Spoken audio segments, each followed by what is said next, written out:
Hello, guten tag, bonjour, ciao, hola, ni hao. That last one was hi in American Sign Language. So today in this video, we're gonna be doing the accent challenge while reading poems. So we're gonna start off with Scotland, because I lived there for about 5 years when I was younger. Yeah, so let's see if I've completely lost it. My first poem is going to be by Robert Burns, and the title is called John Anderson, My Joe. John Anderson, my Joe. John, when were we first acquainted? Your locks were like the raven, your bonny brow was brent, but now your brow is bare, John. Your locks are like the snow, but blessings on your frosty pow. John Anderson, my Joe. John Anderson, my Joe. John, we climbed the hill gither, a money, a canty day, John. We ain't another, now we mon totter doon, John, and hand in hand we'll go, and sleep together at the faith. John Anderson, my Joe. That was tough, that was tough. One word that I still remember, that I use on occasion, especially with my sister, is wee, which means small. I lived in Aberdeen, so I was Aberdonian back then. Other words that I remember are dune, lassie, dinner, fit. In sentences, it sounds like this: fit you doing, dinner say that, we lasses. Moving on to Nigeria. I am from Nigeria. So this poet that I've chosen is Wole Soyinka. I love the sound of his full name. Listen to this. Akinwande Oluwole Babatunde Soyinka. He is a playwright as well as a poet. He's had so many accomplishments. In 1986, he won the Nobel Prize for Literature, as well as he worked in the Royal Court in London. He worked with the Queen. Also, he was a university professor at University of Nevada, Las Vegas. Yeah, so his poem is called Telephone Conversation, and here goes my accent, my Nigerian accent. Let's do this. I need water.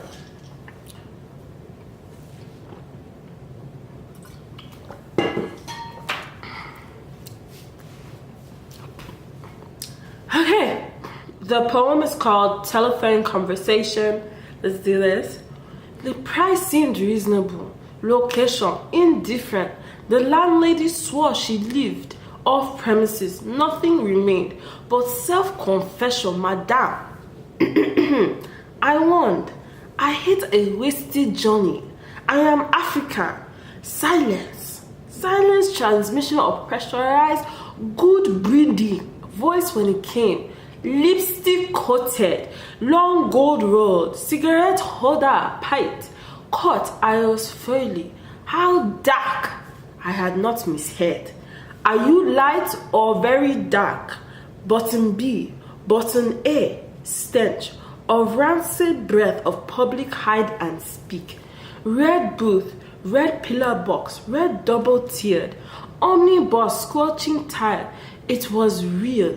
Shamed by ill-mannered silence, surrender, pushed dumbfoundment to beg simplification, considered she was verifying the emphasis. Are you dark or very light? Revelation came. You mean like plain or milk chocolate? So that was just a portion of his poem. How did I do? Moving on to German. So I'm going to be saying this in German. Let's see how good my pronunciation is. This poem is called Weihnachten. It's a poem by Joseph Freiherr von Elchendorf. I hope I said that right.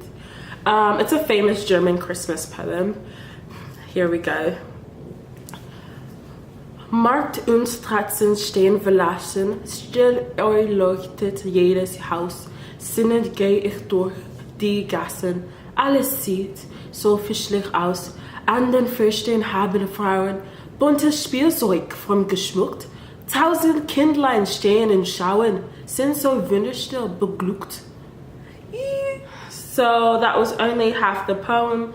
Why German is because I learned it through high school. But ich habe viel Deutsch vergessen. Also, it was the closest thing to Dutch, which was my first language for the first 7 years of my life. In Holland, I was in a public school, so my Dutch was sweet. Too sweet that my dad was like, I can't really understand you no more. So we're gonna take you to a private school. So I was one of those kids that was being pulled out of class to learn English from cards. That was me back then. And then I also remember my Asian friend and my white friend, they were both Dutch, and they would only speak to me in Dutch. And I was so frustrated with them because I was like, I can speak in English. I still remember like me yelling at them for that. It's like, speak English, I understand. Yeah, but after moving to I was gonna say Sussex, but after moving to Scotland, I just forgot everything. All of it, gone. So next one, we're gonna move to China. We're gonna try if I can pronunciate everything in Mandarin correctly. Let's see how it goes. This poem is called Jing Yi Si by Li Bai, and it's from the Tang Dynasty. So it's a very old poem. It's very common for Chinese people to know this poem. Let's see how it goes. 窗前明月光，疑是地上霜。枝头望明月，低头思故乡。我找到了我在大学学中文。Hope my pronunciation was decent. Moving on to American accent. I'm going to be focusing on the Southern accent because I lived in Texas for a bit and that's what I'm familiar with. So today's poem is by my sister. Her name is Lola and it's lit. I just want to share it with you guys and I'll be doing it in my Southern accent. Already starting off weird. So it's called Your Sanity Is Not My Reality. How can it be easy to understand the reasons behind why black was an object, like farmers waiting to brand? Their cattle, they own them like a piece of land. They're different. They're dark, black, burned, tanned. Our color, my color, a symbol, a defect. Because all they were, all I was, all I am is a black skin colored foreigner. You give him space, an acre of land, and say, here's your freedom. You're a free man. But do you really think that we're that dumb? I'm an ant and you're mightier, stronger. You squash me with your thumb. You put me in my cage and say, be grateful. You even have some. I'm surrounded by bars. I'm pulled over by a police car. I can't breathe. You sealed the jaw. You laugh a mock as you cover me in tar. You keep me in the distance. I yell for some justice, but you're just too far. Are you... I have such a stuffy nose right now. It's so freaking annoying. I'm just gonna blow my nose real quick. I'll be back. Y'all. So, this is my best friend right now. Being sick in February is just disgusting. It's just side note. I cannot be spring. I almost made it through without being sick this year. Carrying on. Sorry for this quick intermediate break. But this poem is too lit to be just shortened. So my American accent sucks. Like, I can't do one. But you know what? For the rest of the poem, I'm gonna use my normal voice. It's just easier for me. Where we stopped was, I can't breathe. You sealed the jar. You laugh and mock me as you cover me in tar. You keep me in the distance. I yell from some justice, but you're just too far.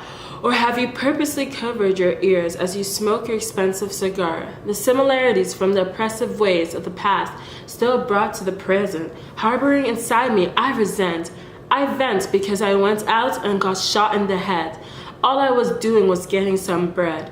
Hoping to come home to my wife, my kids, my bed. But now I'm dead. Think, why am I dead? Was it because my color made people fear their safety? Because my presence alerted you in the crowd to become hasty? Call the police, I'm in danger. But now I have risen, I've become my people's avenger. I'm in an endless cycle where death is only the outcome. I cannot run. I live, I die. I fight, I die. I drive, I die. I look at you in the wrong way, I die. I go out, I die. Why do I keep on dying? All I want is a job. Your company said you were hiring, but you don't want me. Am I a threat to the safety, the social order, your protective net? Your prejudiced mind has been set, but yet I won't fight against you. In fact, let's change things up. I will fight with you. Let's continue to shoot, to kill, to instill fear, to hate, to send a message to our kids. The next generation, the black man, is to remain oppressed. Treat them kindly, but say vile stuff behind their back at best. They can become doctors, lawyers, engineers. We'll give them hope as they study among their peers. Think that they have a future, a life, the white man's career. Even give them a black president. No longer can they resent.